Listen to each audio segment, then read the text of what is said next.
Hero నందు గుక్కపట్టి ఏడ్చాడని, hero నందుకి రానా కుటుంబం అండగా నిలబడింది అనేటువంటి వార్తలు వస్తున్నాయి. ఇంతకీ నందు ఎందుకు గుక్కపట్టి ఏడ్చాడు, నందుకి రానా కుటుంబం ఎందుకు అండగా నిలబడింది అనేది మనం పూర్తి స్థాయిలో విశ్లేషణ చేసుకుందాం. ప్రస్తుతం మనతో పాటున్నారు ప్రముఖ సినీ రాజకీయ విశ్లేషకులు, ప్రముఖ సీనియర్ జర్నలిస్ట్ శ్రవణ్ కుమార్ గారు. వారితో మాట్లాడదాం. శ్రవణ్ గారు నమస్తే. నమస్తే అండి. హీరో నందు గుక్కపట్టి ఏడ్చాడని, నందుకి రానా కుటుంబ సభ్యులు అండగా నిలబడ్డారన్నట్టు వార్తలు వస్తూ ఉన్నాయి. ఏంటి దీనికి కారణం ఏంటి? సినిమా అన్నది ఒక ఫాంటసీ అండి, మనకు తెలిసిన విషయం కాదు. అందరూ గోల్డ్ స్పూన్తో పుట్టినప్పటికీ సినిమాలో నిలదొక్కడం అనేది అంత ఈజీ అయిన విషయం కాదు. ఇప్పుడు ఒక స్టార్ హీరో కొడుకు ఎంత మాత్రాన కూడా స్టార్ అయ్యే అవకాశాలు కూడా కనపడలేని ఎగ్జాంపుల్ చాలా ఉన్నాయి. అంటే ఒక స్టాండర్డ్ ఉన్న హీరో ఫ్యామిలీ నుంచి వచ్చినంత మాత్రాన వాడి సినిమాలు అన్నీ హిట్ అవ్వాలని లేదు. ఒకసారి ఆ స్టార్ హీరో సినిమాలు ఫెయిల్ అవుతున్నాయి. మన ఇక్కడ పేరు చెప్పాల్సిన అవసరం లేదు, మన భాష అయినా ఇంకో భాష అయినా ఎక్కడైనా సరే. అట్లాంటి ఈ గ్లామరస్ ఫీల్డ్లోకి వచ్చిన తర్వాత ప్రతి ఒక్కరికి సక్సెస్ ఎంట్రీ కావాలని కోరుకుంటారు. ఎంటర్ అయిన తర్వాత సక్సెస్ రావాలని కోరుకుంటారు. సక్సెస్ వచ్చిన తర్వాత స్టాండర్డ్ ఉండాలి, ఒక క్రేజీ ఏర్పడాలని కోరుకుంటారు. ఈ మూడు రకాలైనటువంటి ఈ గోల్స్లో ఎక్కడ పొరపాటు జరిగినా, ఎక్కడ వైఫల్యం చెందినా నర్వస్ అవ్వడం అనేది సహజంగా చూస్తూ ఉంటాం. డిప్రెషన్కి వెళ్ళిపోవడం చూస్తుంటాం. మనం పాపం ప్రస్తావించే అవసరం లేదు, కానీ ఉదయ్ కిరణ్ మనం చూసాం. ఒక స్టాండర్డ్కి వెళ్ళిపోయిన తర్వాత మళ్ళీ ఒక ఏదైతే గ్యాప్ వచ్చిందో ఆ గ్యాప్ పీరియడ్లో ఆత్మస్థైర్యాన్ని కోల్పోయాడు. మళ్ళీ మంచి రోజులు వస్తాయి, ఇది కాదు ఇంకొకసారి వస్తుందని ధైర్యంగా ఉండాల్సిన వ్యక్తులు ఆత్మస్థైర్యం కోల్పోతారు. లేదా ఆత్మలోకం చేసుకున్నప్పుడు కొంచెం దుఃఖం కూడా వస్తుంది. అట్లాగే నందుకు 18 సంవత్సరాల కెరియర్లో మంచి సినిమాలు చేసి ఒక విధంగా మంచి నటుడని పేరున్నా తనకు ఒక క్రేజ్ ఏదో ఇంకా సక్సెస్ రాలేదు, ఈ సోలో హీరోగా పేరు రాలేదు అని ఒక డిప్రెషన్లో ఉన్నాడు. సరే, బాధపడి హీరో నందు వన్ ఆఫ్ ద హీరోగా పనిచేసినటువంటి సినిమాలు సక్సెస్ అయ్యాయి, కానీ సోలో హీరోగా ఆయన పనిచేసినటువంటి సినిమాలు మాత్రం అంత సక్సెస్ రేట్ అయితే లేవు. వాటికి ఏంటి నిజంగా దానివల్లే ఆయన డిప్రెషన్కి వెళ్ళారా? దానివల్లే గుక్కపట్టి ఏడవలసినటువంటి పరిస్థితి వచ్చిందా అంటే ఏం చెప్తారు?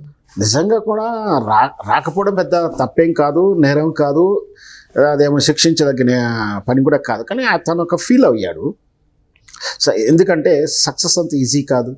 సినిమా హిట్ అయినా కూడా లాభాలు రాని సినిమాలు ఉన్నాయి. సినిమా ఓపెనింగ్ లేనప్పుడు సినిమాలు ఒక 2వ వారం 3వ వారంలో బాక్స్ ఆఫీస్ బ్రదలు పెట్టినటువంటి విధానాలు ఉన్నాయి. ఏది జరిగినా కూడా జయాపజయాలనేది మన చేతుల్లో లేని పనప్పుడు ప్రేక్షకులకు నచ్చేలా సీజన్ కూడా, అంటే ఒక మన ఎగ్జామ్స్ పీరియడ్ను లేదా ఇక్కడ వరదలు వచ్చిన పీరియడ్లో, అంటే రాంగ్ టైంలో కూడా సినిమా పడితే కూడా సినిమా అప్పుడప్పుడు ఎక్కదు.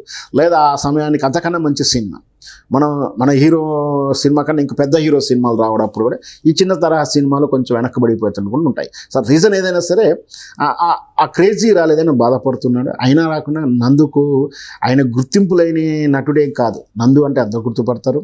గీతామాధురి గారి భర్త అని, ఈయన భార్య గీతామాధురిగా, నందు భార్యగానే చెప్తారు. ఏదైనా సరే గీతామాధురికి కూడా ఆ సినిమా ఇండస్ట్రీలో ఆమెకు వచ్చిన పేరు ప్రఖ్యాతులు కానీ పాటలు పాడిన విధానం అందరికీ తెలిసిందే. ఆమె పాడితే ఎలా ఉంటుందో అందరికీ తెలిసిందే. నందు కూడా తక్కువ కేజీ ఏం లేదు, బట్ సక్సెస్ రాలేదని ఒక అన్సాటిస్ఫాక్షన్ వల్ల ఉంది. అయినా ఈ సినిమా తానే నిర్మాత వ్యవహరిస్తూ ఈ సినిమా చూసిన తర్వాతనే సురేష్ ప్రొడక్షన్ వాళ్ళు కొనుగోలు చేయడం, అదే రానా ఫ్యామిలీ అండగా ఉండి సినిమా ఖచ్చితంగా సినిమాలో విషయం ఉంది కాబట్టి, అంటే ఒక ప్రొడక్షన్ అయిన తర్వాత ఒక వాళ్ళు పర్చేజ్ చేశారంటే దాని అర్థం ఏంటంటే సినిమా చూసి మంచి హోప్ ఉంటే ఎవరైనా పర్చేజ్ చేస్తారు. పర్చేజ్ చేసినప్పుడే మనం చెప్పొచ్చు ఈ సినిమాలో ఎంతో అంత విషయం ఉందని. సో ఆటోమేటిక్గా ఈ సినిమా ఎంతో అంత మంచి పేరు తెస్తుండొచ్చు, రావాలని కూడా మనం కోరుకుందాం. ఎందుకంటే డిప్రెషన్లో ఉన్న వ్యక్తికి ప్రోత్సాహం ఇవ్వడం వల్ల తప్పేం లేదు కదా. ఓకే, అంటే బుల్లితెర మీద షోలు నిర్వహిస్తూ ఈయనకు మంచి పేరు తెచ్చుకున్నారు. అలాగే ఇటు క్రికెట్లో ఆయన కమెంటేటర్గా కూడా మంచి పేరు తెచ్చుకున్నారు. కానీ సోలో హీరోగా రాణించాలనుకున్న నందుకు మాత్రం నిజంగా ఆశించినటువంటి స్థాయిలో అంత గొప్ప పేరు అయితే రాలేదు. ఏంటి కారణం? అదే మనం సాటిస్ఫై అవ్వాల్సిన లెవెల్ కూడా ఉంటుంది. మీరు అన్నట్టుగానే బుల్లితెర మీద మంచి యాంకర్ గాను, మంచి గేమ్ షో నిర్వహిస్తూను చాలా సందర్భంలో సెలబ్రిటీ హోదాలో గెస్ట్గా అటెండ్ అయినటువంటి సందర్భాలు కూడా ఉన్నాయి. మీరు అన్నట్టు కామెంటరీగా చేసిన చాలు, ఆ మాత్రం పేరు గుర్తింపు ఉన్నా కూడా చాలు అనుకోవచ్చు.